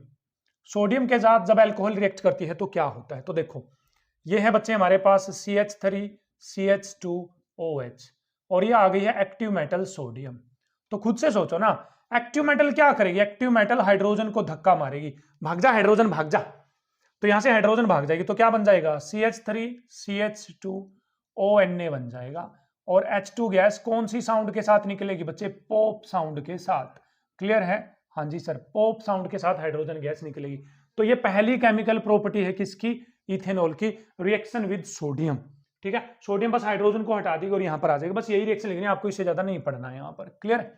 Second property पे आते हैं बच्चे, वो आती है हमारे पास इसका ऑक्सीडेशन। ठीक, क्या, ऑक्सीडेशन ऑफ इथेनॉल। इथेनॉल के ऑक्सीडेशन से क्या बनेगा, ठीक, तो बोलिए CH3 CH2OH है, तो इसका ऑक्सीडेशन करवाओगे तो इसका ऑक्सीडाइजिंग एजेंट लेकर आना पड़ेगा ना आपको। ऑक्सीडाइजिंग एजेंट होता है बच्चे KMnO4, KMnO4। एक और होता है K2Cr2O7। ये दोनों ही क्या है बच्चे, ऑक्सीडाइजिंग एजेंट हैं, दोनों के दोनों। ये ऑक्सीडेशन करवाएंगे भाई, क्या करवाएंगे, ये ऑक्सीडेशन करवाएंगे। तो सोचो खुद से, यदि 2 कार्बन है इसमें, आप इसको ऑक्सीजन दोगे, देखो एक और ऑक्सीजन दोगे, ये ऑक्सीडाइजिंग एजेंट इसको ऑक्सीजन देंगे, ध्यान से सोचो, तो क्या लग रहा है, ये COOH बन जाएगा ना। देखो एक और ऑक्सीजन ले आओ, COOH बन जाएगा। COH क्या होता है, कार्बोक्सिलिक एसिड। क्या होता है, कार्बोक्सिलिक एसिड। तो यहां पर कार्बोक्सिलिक एसिड बन जाएगा। सर लेकिन कौन सा कार्बोक्सिलिक एसिड बनेगा, तो इसका नाम देखो ना, क्या है बच्चे, इथेनॉल है। तो बच्चे इथेनोइक एसिड बनेगा, क्या बनेगा, इथेनोइक एसिड बनेगा। यहां पर क्या बनेगा, इथेनोइक एसिड। क्लियर? तो बताओ इथेनोइक एसिड का फॉर्मूला नहीं है क्या आपको याद है, CH3COH होता है इथेनोइक एसिड। क्लियर? तो इथेनॉल का जब KMnO4 K2Cr2O7 जो ऑक्सीडाइजिंग एजेंट होते हैं वो ऑक्सीडेशन करवाते हैं तो इथेनोइक एसिड बनता है, किसका, इथेनॉल का। अब मैं इथेनॉल से हटकर कोई दूसरी शराब लेता हूं यहां पर, ताकि आपको लंबे टाइम तक याद रहे। मैंने प्रोपेनॉल ले लिया, ये लो प्रोपेनॉल, ठीक है, और इसमें मैंने KMnO4 डाल दिया, तो ऑक्सीडेशन होगा इसका भी, हाँ जी सर होगा। तो प्रोपेनॉल है तो एक और ऑक्सीजन आ जाएगी, तो क्या बन जाएगा, इथेनॉल है तो इथेनोइक एसिड बनेगा, प्रोपेनॉल है तो प्रोपेनोइक एसिड बनेगा। तो प्रोपेनोइक एसिड का फॉर्मूला होता है बच्चे ये 3 कार्बन वाला होता है प्रोपेनोइक एसिड। ऐसे ही ब्यूटेनॉल है तो ब्यूटेनोइक एसिड, पेंटेनॉल है तो पेंटेनोइक एसिड, हेक्सेनॉल है तो हेक्सेनोइक एसिड। तो मतलब ऑक्सीडेशन ऑफ अल्कोहल जब होगा, इथेनॉल की जगह मैं अब अल्कोहल वर्ड यूज कर रहा हूं, तो ओइक एसिड बनेंगे, क्या बनेंगे, ओइक एसिड। और इथेनॉल के ऑक्सीडेशन से इथेनोइक एसिड बनेगा। ठीक है, अच्छी बात है। नेक्स्ट बच्चे कंबसन, थर्ड आती है इसकी कंबसन रिएक्शन। कौन सी आती है, कंबसन। अभी मैंने पीछे बोला था कंबसन का मतलब क्या होता है सर, जलना, जलना। तो मतलब बोलिए खुद से सोचो, CH3 CH2OH यदि जलेगी ऑक्सीजन के साथ, बर्न करेगी, तो बताओ क्या बनेगा। अभी पीछे बोला था मैंने, जलेगी तो क्या बनेगी। अरे बच्चे आंख बंद करके CO2 और पानी लिख देना, बैलेंस आप कर लेना, ठीक है। बस CO2 और क्या बनेगा, पानी क्या बन जाएगा, CO2 और पानी, कर लेंगे। अच्छी बात, अच्छी बात है। नेक्स्ट केमिकल प्रॉपर्टी की तरफ बढ़े, तो वो है बच्चे इसकी रिएक्शन है dehydration reaction. Dehydration with concentrated H2SO4, conc H2SO4। ठीक, मतलब जब इथेनॉल कंसंट्रेटेड H2SO4 के साथ रिएक्ट करती है तो डिहाइड्रेशन हो जाती है। देखो कैसे, बिल्कुल प्यार प्रेम से समझेंगे। ये लो, ये है बच्चे इथेनॉल CH3 CH2OH, इसमें क्या डाल दोगे, कंसंट्रेटेड H2SO4 डाल दोगे। क्या डाल दोगे, कंसंट्रेटेड H2SO4। अरे डिहाइड्रेशन का मतलब होता है पानी का हटना, इसका मतलब होता है पानी का हटना। तो इसमें से पानी हटा दो, बस पानी घटा दो, कहने का मतलब ये पानी घटा दो। तो पानी कहां से घटेगा बच्चे, देखो OH तो ये रही, पानी बनने के लिए पानी का फॉर्मूला क्या होता है, H2O। OH तो आ गई, तो किसकी जरूरत है, एक हाइड्रोजन की। तो इसके अड़ोसी पड़ोसी कार्बन पे यहां जाओ, यहां 3 हाइड्रोजन है या नहीं है, तो इनमें से एक हाइड्रोजन अलग कर दूं मैं उसको, ये लो 2 तो ये हो गई और तीसरी हाइड्रोजन हो गई ये, तो यहां से OH यहां से H, तो ये बन जाएगा पानी, और पानी को कर दो बाहर, ये लो OH यहाँ से, H यहाँ से, तो पानी गया बाहर, तो क्या बच गया CH2 तो क्या बच गया CH2 और बताओ CH2 में कौन सा बॉन्ड आएगा, डबल आएगा नहीं आएगा, यस और नो, डबल आएगा नहीं आएगा, yes yes yes yes, plus में पानी। डायरेक्ट करने की कोशिश करिए भाई, CH3CH2OH, तो कंसंट्रेटेड H2SO4 आप डालोगे तो पानी कर दोगे बाहर, और यहां पर बन जाएगा बस CH2 प्लस में पानी। तो जल्दी से इन 4 केमिकल प्रॉपर्टी को रिवाइज करिए। एक्टिव मेटल हाइड्रोजन हटाएगी बस। ऑक्सीडेशन में क्या बनेगा, जो भी अल्कोहल उसी का वीक एसिड, इथेनॉल का इथेनोइक, प्रोपेनॉल का प्रोपेनोइक। कंबसन में CO2 पानी बनेगा, जलना जलना जलना जलना जलना जलना जलना। डिहाइड्रेशन, डी मैंने हटना, हाइड्रेट मतलब पानी, पानी का हटना, इसमें से पानी माइनस कर दो, आंसर आ जाएगा। नेक्स्ट केमिकल प्रॉपर्टी भाई बहुत इंपॉर्टेंट है इसकी। तो चलिए स्टूडेंट नेक्स्ट केमिकल प्रॉपर्टी पे चले, तो वो है एस्टर। 5 है इसकी, 5 4 तो कर चुके, ये 5वें आ गया। Esterification reaction. एस्टर क्या होते हैं बच्चे, एस्टर मैंने अभी पीछे बताया था, जिसका फंक्शनल ग्रुप होता है COO, ये एस्टर होते हैं। ये स्वीट स्मेलिंग एजेंट होते हैं बच्चे, स्वीट स्मेलिंग मतलब इनकी अच्छी गंध आती है, जैसे जो परफ्यूम वगैरह होते हैं ना, परफ्यूम डव साबुन होती है, मतलब साबुन होती है जिनमें से अच्छी स्मेल आती है, खुशबू आती है, तो वो एस्टर में से आती है। किसमें से आती है, एस्टर में से। तो जहां जिस रिएक्शन में एस्टर बनेगा, वही एस्टरिफिकेशन रिएक्शन कहलाती है। ठीक है, देखो कैसे बनेगा एस्टर। एस्टर हमेशा अल्कोहल प्लस में कार्बोक्सिलिक एसिड से बनता है। किससे बनता है बच्चे, कार्बोक्सिलिक एसिड से। तो यहां पर जो अल्कोहल लेनी है आपको, वो लेनी है इथेनॉल, और जो कार्बोक्सिलिक एसिड लेना बच्चे, वो लेना है इथेनोइक एसिड। क्या लेना बच्चे आपको, इथेनोइक एसिड। क्लियर है। तो चलो देखते हैं। इथेनॉल होती है बच्चे CH3CH2OH। बोलिए ये इथेनॉल होती है नहीं होती है। इथेनोइक एसिड क्या होता है सर, इथेनोइक एसिड होता है CH3COOH होता है इथेनोइक एसिड। जब इथेनॉल इथेनोइक एसिड के साथ रिएक्शन करती है H2SO4 की प्रेजेंस में, क्या होना चाहिए, एसिड की प्रेजेंस में, H2SO4 की प्रेजेंस में, ये कैटलिस्ट का काम करेगा। तो यहां पर एस्टर बनता है। समझिए दोबारा, इथेनॉल इथेनोइक एसिड से रिएक्शन करेगी H2SO4 की प्रेजेंस में, तो एस्टर बनेगा। सर एस्टर बनाना कैसे, देखो कैसे बनाना है। इथेनॉल में से तो लीजिए H, और ओइक एसिड में से लीजिए OH। ठीक, बस हो गया हलवा, ये लो बन गया एस्टर। अब इनको भूल जाओ। तो चलो CH3CH2, ये लो CH3CH2 O O O O O आ गया। अब ये H को तो भूल गए हैं हम, अभी इस ऑक्सीजन का तो बॉन्ड इसके साथ बनाना पड़ेगा, लेकिन इसके साथ इधर से बनेगा बॉन्ड। देखो जहां से ये हटा है, यहां से बॉन्ड बनेगा। तो देखो यहां पर, यहां ऐसे चलेंगे, यहां ऐसे चलेंगे, देखो यहां ऐसे, कहीं यहां भी ऐसे, गलत है। कई बच्चे इसको ऐसे कर देते हैं, सर ये लो CH3CO, ये ला, अरे बेवकूफ हो गया, गधे हो गया। ठीक है, 5G में जी रहे हो बच्चे, तुम लोग बात कर रहे हो 1G से भी पुरानी। देखो CH3CH2O, फिर OCCH3, तो फिर क्या आ जाएगा, OC मतलब CO होता है, OC का मतलब होता है बच्चे CO, CH3, तो ये आ गया एस्टर, और प्लस में आ जाएगा बच्चे पानी। ये कहलाती है रिएक्शन एस्टरिफिकेशन। रट लीजिए भाई इसको, तो ये समझ लो पेपर में पड़ी हुई है, बस आपके पड़ी हुई है रिएक्शन बस। कैसे बनेगा, ethanol ethanoic acid CH3CH2O COCH3 आ गया एस्टर। आगे चलते हैं D esterification reaction. D esterification का मतलब होता है बच्चे एस्टर का टूटना, टूटेगा रे टूटेगा, एस्टर टूटेगा। अब एस्टर को ले लो, ये ले लिया एस्टर, आजा भाई इधर आजा, ये लो CH3CH2O COCH3 आ गया एस्टर। बोले एस्टर से तू कब बना था, बोला मेरे में एसिड डाला तब बना था मैं, एसिड डाला था इनमें तब बना था मैं। अब हम तेरे को देख लेंगे, हम तेरे में बेस डालेंगे अब की बार। क्या डालेंगे अब की बार, तुम तेरे में बेस डालने से टूट जाएगा, एसिड डालने से बन रहा है, बेस डालने से टूट जाएगा। तो तोड़ दो ना, जहां से बच्चे ये बना था वहीं से तोड़ोगे आप। बोलो CH3CH2O अलग हो जाएगा, नहीं हो जाएगा। ये लो CH3CH2O अलग हो गया, COCH3 में जा रहा अलग हो जाएगा। ये लो लिख दो इसको ऐसे ही, CH3CO भाई तू अलग हो गया है अलग। बोलो अब उखाड़ लो इसका, क्या उखाड़ोगे। अब करना क्या है, सुनो ध्यान से, करना क्या है आपको, सुनना ध्यान से। ठीक बना लेंगे ये सब, अब तो आप बना लेंगे। ठीक, दोबारा से इथेनॉल और इथेनोइक एसिड बनाना है आपको। क्या बनाना बच्चे, दोबारा से इथेनॉल और इथेनोइक एसिड बनाना है बस, और कुछ भी नहीं है डी एस्टरिफिकेशन में। दोबारा से क्या बना देंगे आप, इथेनॉल एंड इथेनोइक एसिड बना देंगे। ये लो, इसको इथेनॉल बना दो, ये लो एच आ गया भाई, ये लो आ गया एच। क्लियर? अब बताइए इसमें ओ एच है या नहीं है, ओ एच, ठीक है, तो इधर लगाओ ओ एच, तो यहां लगा दी, क्या बच गया Na, तो Na लग जाएगा यहां पर, ये लो ये प्रोडक्ट आएगा। सोचो, अरे भाई NaOH में से एच तो यहां लगा दोगे, देखो तो इसको तो एच की जरूरत थी ना, लेकिन बच गया क्या, ओ Na, तो Na इसके साथ लगेगा। तो ये कहलाती है डीएस्टरिफिकेशन रिएक्शन, एस्टर का टूटना, एस्टर का टूटना। डीएस्टरिफिकेशन को आपकी बुक में स्पोनिफिकेशन के नाम से भी लिखा हो सकता है, स्पोनिफिकेशन के नाम से भी लिखा हो सकता है, स्पोनिफिकेशन। तो यहां पर अल्कोहल की केमिकल प्रॉपर्टी कंप्लीट होती है, देख लेना भैया आपको ध्यान से। चलिए बढ़ते हैं इथेनोइक एसिड की तरफ। तो चलिए स्टूडेंट्स बढ़ते हैं इथेनोइक एसिड की तरफ। इथेनोइक एसिड की भी केमिकल प्रॉपर्टी सीधा पढ़ेंगे हम डायरेक्ट, ठीक है। इसको एसिटिक एसिड भी बोलते हैं, पहले मैं आपको बता दूं क्या भी बोला जाता है, इसको एसिटिक एसिड भी बोला जाता है।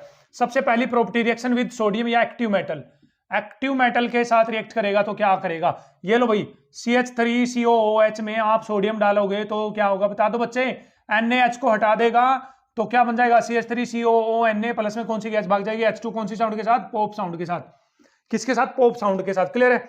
यदि आप यहां पर ले लेते हो मेटल कौन सी, कैल्शियम, कैल्शियम, तो अब की बार भी कैल्शियम हाइड्रोजन को धक्का मारेगी तो H2 तो हो जाएगी बाहर, तो यहां पर बन जाएगा CH3COO CH3COO और Ca का मतलब कैल्शियम जुड़ जाएगा बस। अरे बेवकूफ हो गया, सोडियम की वैलेंसी 1 है लेकिन कैल्शियम की वैलेंसी तो 2 होती, तो इसके पाव में 2 लिखना पड़ेगा। क्या लिखना पड़ेगा, 2, फॉर्मूला मेकिंग में आपने सीखा होगा, ठीक है।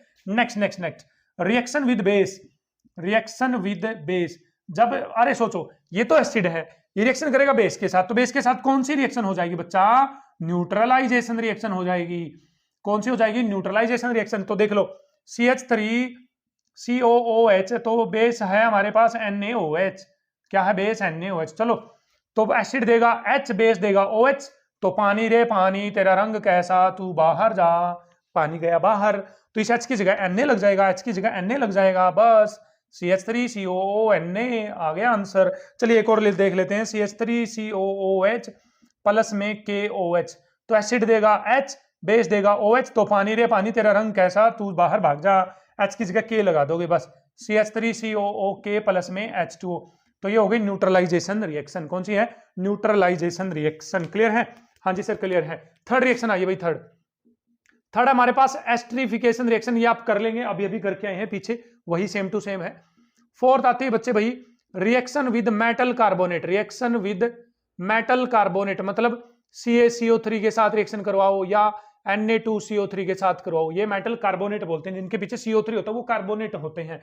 तो करवाइए भाई रिएक्शन, CH3COOH की रिएक्शन करवाते हैं, CaCO3 नहीं, पहले Na2CO3 से करवाते हैं, Na2CO3। सोचो खुद से दिमाग लगाओ, CO3 है तो क्या निकलेगी, CO3 है तो CO2 निकलेगी, ठीक है। H है तो क्या निकलेगा, पानी पानी पानी, और अब क्या बच गया क्या, इस H की जगह Na लगा दो, H की जगह Na, H की जगह Na, तो बन जाएगा आपके पास CH3COONA। तो ये एज इट इज प्रोडक्ट याद रखने भाई, आपको एज इट इज प्रोडक्ट याद रखने। तो सर ये भी डाल के दिखा दो ना, CH3COOH में सर आप CaCO3 भी डाल के दिखा दो ना सर। बिल्कुल भाई, CO3 है तो क्या निकलेगी सर, CO2, H है तो क्या निकलेगा, पानी पानी पानी, अब H की जगह क्या लग जाएगा, कैल्शियम, तो CH3COO यहां पर लगा दोगे कैल्शियम, लेकिन उसकी वैलेंसी 2 होती तो पाव में आ जाएगा 2। सही है सर, सही है। आगे चले तो reaction with metal bicarbonate, reaction with metal bicarbonate होता है बच्चे NaHCO3, क्या होता है, NaHCO3 सोडियम बाइकार्बोनेट है ये, ठीक है। तो करवा दो, ये लो CH3COOH, इसमें डाल दो बच्चे NaHCO3, तो क्या है, CO3 है तो बच्चे क्या निकलेगी, CO2, पानी रे पानी, और H की जगह लग जाएगा Na, तो बन जाएगा CH3COONA। तो यहां पर केमिकल प्रॉपर्टी कंप्लीट होती है हमारे पास किसकी, इथेनोइक एसिड की। तो रटिए धीरे धीरे, मतलब जल्दी जल्दी, एक्टिव मेटल हाइड्रोजन हटाएगी और H की जगह वो लग जाएंगी खुद, वैलेंसी के हिसाब से फॉर्मूला बना लेंगे। बेस के साथ न्यूट्रल बेस न्यूट्रल सोल्ट बनेगा, पानी बनेगा। एस्टरिफिकेशन पीछे कर चुके हैं। Reaction with metal carbonate and bicarbonate, metal carbonate हो चाहे बाइकार्बोनेट हो, CO2 तीनों में आएगी, पानी आएगा, प्लस में क्या आएगा सर, प्लस में एसिड की H की जगह वो मेटल, देखा Na लग गई, यहाँ Ca लग गया, यहां पर भी क्या लग जाएगा, Na। तो यहां पर कंप्लीट होती है हमारे पास carboxylic acid that is ethanoic acid की केमिकल प्रॉपर्टीज। तो चलिए स्टूडेंट्स, इस चैप्टर का लास्ट टॉपिक आ गया सोप, साबुन, ठीक है। साबुन का फॉर्मूला रट लो भाई, C17H35CuNa होता है। ये क्या होते हैं, फैटी एसिड के सोडियम और पोटेशियम सोल्ट होते हैं साबुन। साबुन की डेफिनेशन है ये। देखो ये पहले एसिड था, देखो यहाँ पर H थी तो ये एसिड था पहले। फैटी एसिड का मतलब जिसमें ज्यादा कार्बन हो, देखो इसमें कितने कार्बन, 17, तो ये फैटी एसिड है। फैटी एसिड का सोल्ट बनाना है। सोल्ट बनाते कैसे? बेस के साथ रिएक्शन करके। तो इसे हाइड्रोजन हट जाएगी ना जब बेस से रिएक्शन होती है, तो उसकी जगह या तो लगा दो पोटेशियम और या लगा दो उसकी जगह पे सोडियम, तो ये बन जाएगी सोप। फैटी एसिड की हाइड्रोजन को हटाकर उसकी जगह सोडियम पोटेशियम लगाने से जो सोल्ट बनेगा वो सोल्ट कहलाता है बच्चे साबुन। क्या कहलाता है बच्चे? साबुन। क्लियर है? तो ये साबुन बनेगी किस रिएक्शन से? पहले तो ये देख लेते हैं। उस रिएक्शन को बोलते हैं बच्चे स्पोनिफिकेशन।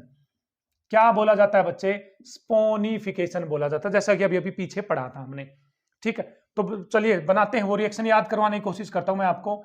C17H35COONA, ये साबुन किस रिएक्शन से बनेगी आपको ये याद रखना है। ठीक है, तो चलें करें मेरे साथ, यस और नो। तो मेरे साथ लिखेंगे C17H35 लिखते चलिए भाई मेरे साथ।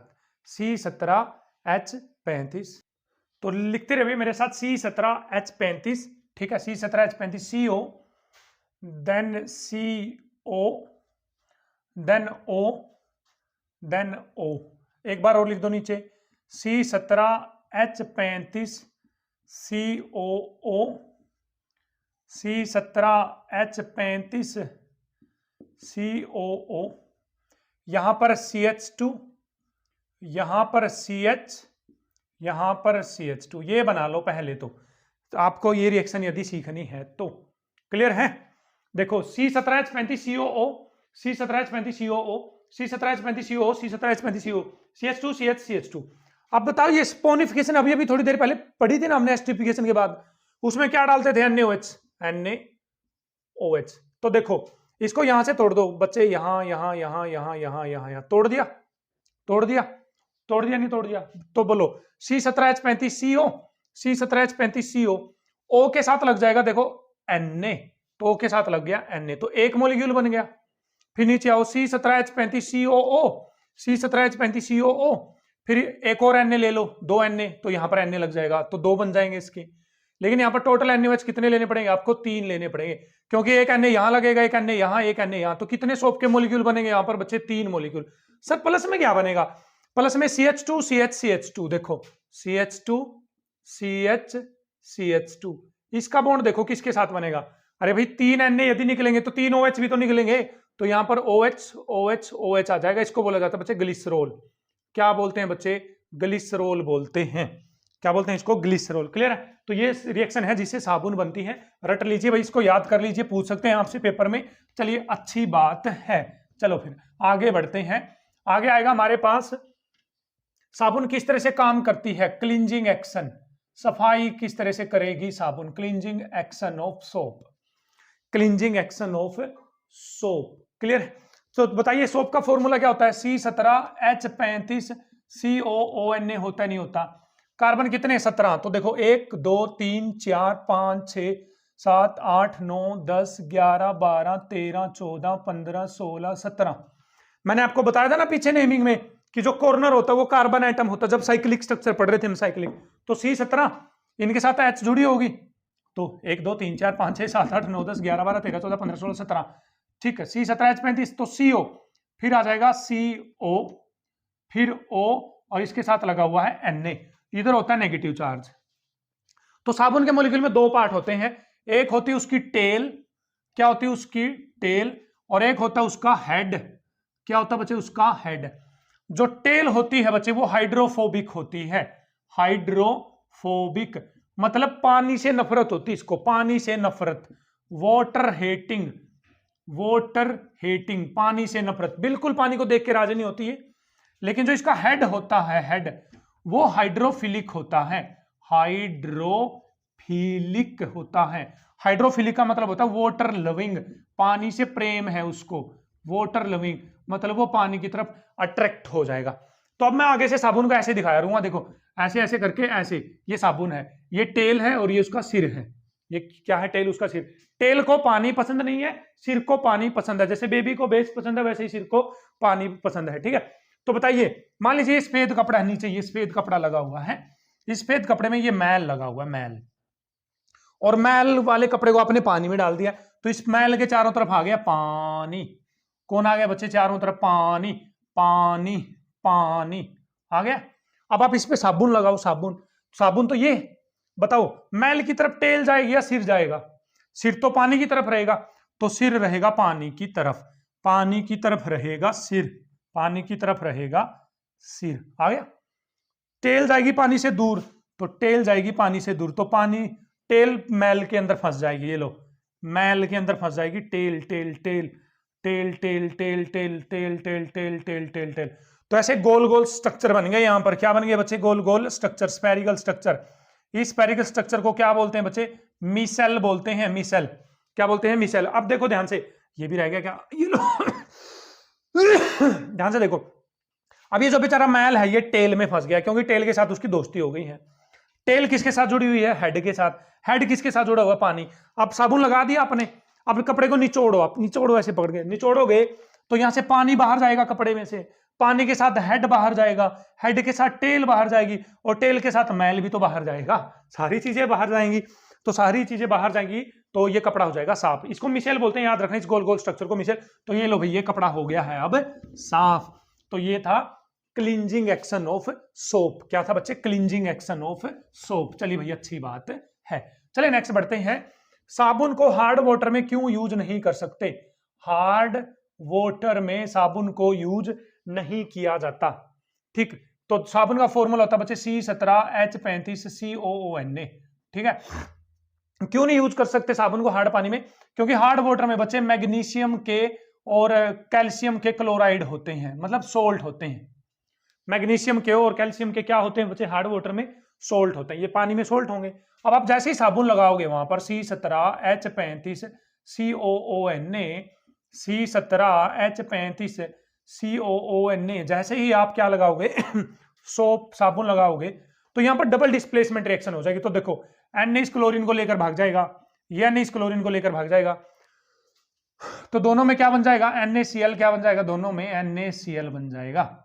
ठीक है, अब बचा क्या सर? देखो C17H35, C17H35 COO Mg बच गया ना, Mg। लेकिन मैग्नीशियम की वैलेंसी 2 होती है, तो इसको ब्रैकेट लगा के 2 लगाओगे। नीचे C17H35 COO कैल्शियम, कैल्शियम की भी वैलेंसी 2 होती है, तो यहाँ पाँव लगा में 2 लिखोगे। तो ये जो बना है ना, ये इसको बोलते हैं कि साबुन फट गई है। ये प्रेसिपिटेट्स बन गए बच्चे। क्या बन गए हैं? प्रेसिपिटेट्स बन गए हैं, प्रेसिपिटेट्स बन गए हैं। ये प्रेसिपिटेट वाटर में इनसोल्यूबल होते हैं, वाटर इनसोल्यूबल होते हैं, ये पानी में नहीं घुलते। ठीक, दाने से बन जाएंगे, साबुन फट जाएगी। तो इसलिए हम साबुन को यूज नहीं कर सकते किसी में हार्ड वाटर में। क्यों? क्योंकि साबुन हार्ड वाटर में जो सोल्ट होते हैं, मैग्नीशियम क्लोराइड और कैल्शियम क्लोराइड, उनके साथ रिएक्शन कर लेती है, डबल डिस्प्लेसमेंट रिएक्शन, और वहां पर वाटर इनसोल्यूबल प्रेसिपिटेट बन जाते हैं। क्या बन जाते हैं बच्चे? Water insoluble precipitate. क्लियर? तो ये थी हमारे पास साबुन। फिर आ जाता है हमारे पास डिटर्जेंट्स। क्या आते हैं बच्चे? डिटर्जेंट्स। डिटर्जेंट और साबुन में बस इतना सा फर्क है, साबुन के तो यहां पर क्या लगा होता है? COONA लगा होता है, बस डिटर्जेंट के यहां पर होता है बच्चे SO3Na। ठीक है, यहां पर तो कार्बोक्सिलिक ग्रुप है, यहां पर कौन से ग्रुप होते हैं? Sulphonate group. क्या कौन से ग्रुप होते हैं बच्चे? सल्फोनेट ग्रुप होते हैं। यदि सल्फोनेट ग्रुप है तो डिटर्जेंट है, यदि कार्बोक्सिलिक ग्रुप और सोडियम है तो कौन है? वो सोप है। तो ये होते हैं डिटर्जेंट, और इसमें फर्क। बस डिटर्जेंट दोनों तरह के पानी में यूज हो सकता है। ये हार्ड वाटर में भी यूज कर सकते हो आप इसको, सॉफ्ट वाटर में भी यूज कर सकते हैं। कई बार पूछ लेते हैं कि एक गिलास में खारा पानी है, खारा पानी, तो क्या आप डिटर्जेंट डालकर ये पता कर सकते हो कि इसमें खारा पानी है या नहीं, हार्ड वाटर है नहीं? तो आंसर आएगा नहीं। क्यों? क्योंकि डिटर्जेंट तो खारे पानी में भी झाग बनाएगा, ठीक है, और सिंपल पानी में भी झाग बनाएगा, लेकिन साबुन नहीं बनाएगी। तो साबुन डालने से पता कर सकते हो आप कोई पानी हार्ड है या नहीं है। तो आई होप आपको डिटर्जेंट वाला टॉपिक भी क्लियर हुआ है और सोप वाला टॉपिक भी क्लियर हुआ है। तो भैया अभी भी आपको बहुत अच्छे से चीजें क्रिस्टल क्लियर हो रही हैं, तो कमेंट में जाकर हमें जरूर बताएंगे कि सर चीजें क्रिस्टल क्लियर हो रही है। तो चलिए एक छोटा सा टॉपिक, लास्ट टॉपिक, सिर्फ 2 मिनट लेंगे आपको, वो डिस्कस करते हैं। तो चलिए स्टूडेंट्स, लास्ट टॉपिक की बात करें तो वो है हमारे पास एलोट्रोप्स ऑफ कार्बन। एलोट्रोप्स क्या होते हैं?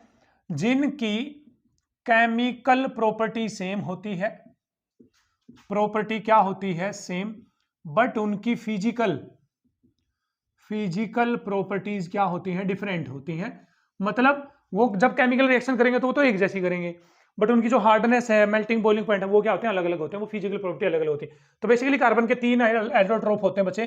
पहला हमारे पास डायमंड, दूसरा है हमारे पास ग्रेफाइट, और तीसरा हमारे पास बकमिंस्टर फुलैरिन, बकमिंस्टर फुलैरिन, ठीक है। बकमिंस्टर फुलैरिन, ग्रेफाइट और डायमंड, ये 3 एलोट्रोप्स हमारे पास होते हैं किसके, कार्बन के बेसिकली, ठीक है। ये तीनों आपको याद रखने हैं। पहला पॉइंट जो याद रखना आपको वो करना बच्चे, इनकी स्ट्रक्चर। डायमंड में कार्बन कार्बन से ऐसे जुड़ा होता है, carbon carbon carbon carbon carbon, इस तरह से जुड़ा होता है। एक कार्बन 4 कार्बन से, तो ये भी तो 4 से जुड़ेगा, 1 2 3 4, 1 2 3 और ये ऊपर 4, 1 2 3 और ये ऊपर 4। इसको बोलते हैं टेट्राहेड्रल स्ट्रक्चर। कौन सी स्ट्रक्चर बोलते हैं बच्चे, टेट्राहेड्रल स्ट्रक्चर। टेट्रा मतलब 4। ग्रेफाइट में कुछ और तरह से कार्बन जुड़ा होता है, ऐसे जुड़ा होता है कार्बन ग्रेफाइट में। देखो ये 6 कार्बन आ गए इस तरह से, देखो carbon carbon carbon carbon carbon carbon, ऊपर भी ये लो, ठीक, कार्बन कार्बन कार्बन कार्बन, इधर भी ये लो कार्बन कार्बन कार्बन, इधर भी ये लो कार्बन कार्बन कार्बन। आगे 6 कार्बन की रिंग होती है, एक नीचे होती है रिंग, इसी तरह से नीचे बना दीजिए आप 6 कार्बन की रिंग, ठीक है। तो ये लो इसी तरह से बना दूं भाई मैं, जल्दी जल्दी समझ जाओगे। हाँ जी सर, समझ तो गए हैं, आपकी चीजें तो सर सारे की सारी पल्ले पड़ती हैं हमें सर, बिल्कुल ठीक है। आई होप कि पल्ले पड़ रही है भैया आपको चीजें, ठीक है। ये मैंने थोड़ी सी नीचे वाली अलग बन गई है इससे भाई, वो आप देख लेना, ठीक। और ये आपस में जुड़े होते हैं, क्या होते हैं, आपस में जुड़ो। इस स्ट्रक्चर को बोलते हैं बच्चे हेक्सागोनल स्ट्रक्चर, हेक्सागोनल। देखो हेक्सागन हेक्सागन जुड़े हुए तो हेक्सागोनल। बकमिंस्टर फुलैरिन की स्ट्रक्चर कैसी होती है, जैसे फुटबॉल देखी होगी आपने, कभी फुटबॉल को देखा हो ध्यान से, तो उसमें बकमिंस्टर फुलैरिन में बीच में 5 कार्बन का रिंग होती है, एक तो 5 कार्बन की रिंग, 5 कार्बन की, उसके चारों तरफ 6 कार्बन की रिंग ऐसे जुड़ी होती है, 6 कार्बन। ये लो भाई 6 कार्बन, ये लो भाई, ये लो भाई 6 कार्बन, ये लो भाई, ठीक है। हैं हैं, क्या बात है भाई तरसीम, तेरी ड्राइंग तो अच्छी है ना। 5 कार्बन इधर, 6 यहाँ 6 यहाँ 6 यहाँ 6 यहाँ 6 यहाँ, ये होती है स्ट्रक्चर किसकी, बकमिंस्टर फुलैरिन की। कोई स्पेसिफिक नाम नहीं है, बस इसको ये बोलते हैं सोक्कर बॉल स्ट्रक्चर होती है। सोक्कर मतलब फुटबॉल की बॉल जैसी स्ट्रक्चर होती है। डायमंड बहुत ज्यादा हार्ड होता है, ग्रेफाइट क्या होता है, सॉफ्ट, इसकी हार्डनेस बीच की होती है हमारे पास, ठीक है। डायमंड इलेक्ट्रिसिटी का कंडक्टर नहीं होता, ग्रेफाइट इलेक्ट्रिसिटी का कंडक्टर होता है, और बकमिंस्टर फुलैरिन भी होता है इलेक्ट्रिसिटी का कंडक्टर, ठीक है। तो ये 3 बेसिक पॉइंट आप इनमें याद रखेंगे, डायमंड में, ग्रेफाइट में और बकमिंस्टर फुलैरिन में। और यहां पर हमारा चैप्टर होता है कंप्लीट, कौन सा, कार्बन एंड इट्स कंपाउंड का। तो भाई ये वीडियो लेक्चर आपको, ये जो वन शॉट रिवीजन हम लेकर आए हैं, ये सीरीज आपको कैसी लग रही है, तो प्लीज आप कमेंट में हमें जरूर बताएं, ताकि नेक्स्ट वीडियो के अंदर हम कुछ भी नया करने की कोशिश करें, क्योंकि एग्जाम्स आर ड्रॉइंग नियर, जल्दी से एग्जाम आ रहे हैं आपके पास, एग्जाम्स आ रहे हैं, तो आप उसमें अच्छा परफॉर्म कर पाएं। किसी तरह का कोई भी सजेशन है कि सर वीडियो में इस तरह की चीजें डालें तो हमें ज्यादा बेनिफिट मिलेगा, you are most welcome, comment में आए और हमें जरूर बताएं। और एक काम जो आप नहीं करते हैं और जो आपको करना चाहिए, वो है वीडियो को शेयर करना। आपके आसपास के स्कूल में जितने भी स्टूडेंट इस टाइम पे पढ़ रहे हैं या तैयारी करें, वो 10th क्लास में है, तो उनके साथ आप वीडियोस को जरूर जरूर जरूर शेयर करें, और मैक्सिमम स्टूडेंट्स को बताएं कि ZN क्लासेस पे केमिस्ट्री की हर प्रॉब्लम का सल्यूशन मिलता है। तो देखते रहें मेरे साथ ZN क्लासेस।